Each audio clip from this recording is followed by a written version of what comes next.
Welcome back and thank you so much for joining us. We're coming to you live from the Euphoria Golf Resort and Hydro Spa. I'm going to try my hand out in a game of golf. No, this is not a traditional weapon. If you were assuming, this is what is called a driver. So I'm going to try my hand out and hopefully I might be the next Annika Sorenstam. She's a golfing legend in this sport and she's a woman who was definitely making strides. I believe she was number one. So let's see, perhaps it's not too late for me. This is just one of the many things that you can do in Limpopo. Of course, this is the province that has been chosen to host Tourism Month. Every year, Tourism Month goes to different provinces and it rotates. And this time around, it's Limpopo's turn. So let's find out what's going to be happening. The MEC for Economic Development, Environment and Tourism, Mr. Seaparo Sekoati, joins us now. Very good morning to you. Thank you for joining us. Thank you. How's your game of golf? Well, I think I've improved a lot. You think you can beat me? Well, let's see what you can do. Let's see what you can do. I'm glad that you said that. Some of the things that we can do in Limpopo include the cable cart that we can see there. I thought it was a zip liner, but it's a new cable cart that has been put together. What else can we do in the province?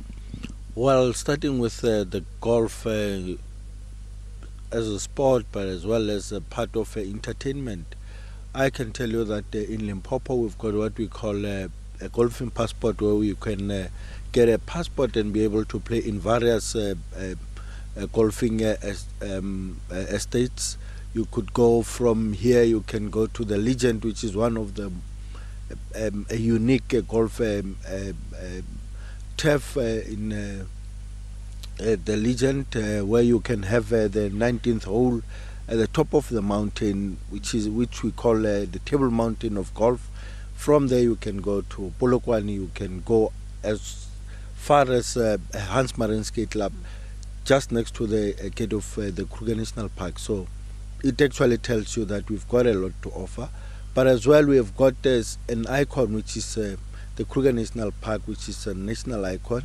But as well we've got Mapungube, which is one of the ancient city in this country. That tells you that we've got a huge civilization that has been there before us.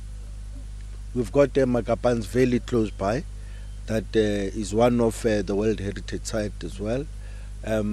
We've got quite a number of things. If you go to the far north, you've got Lake Fundoze, which is one of the legends in this country. You've got Zata, that also tells you about the history of the South African people. When you go to Sekhukhune, you also find the Eco Caves. If you go to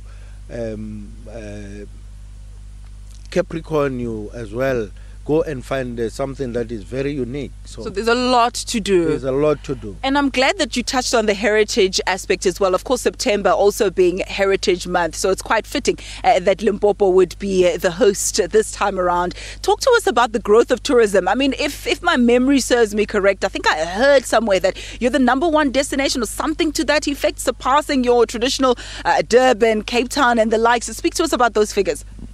Well, we have, yes, surpassed. If you look at it over the years, we have been at position 4, but at the moment as we're speaking in 2014, we've been at position 1, and we believe that it's because of domestic tourism that is actually growing, and we are happy that people are starting to understand that as a province we've got a lot to offer.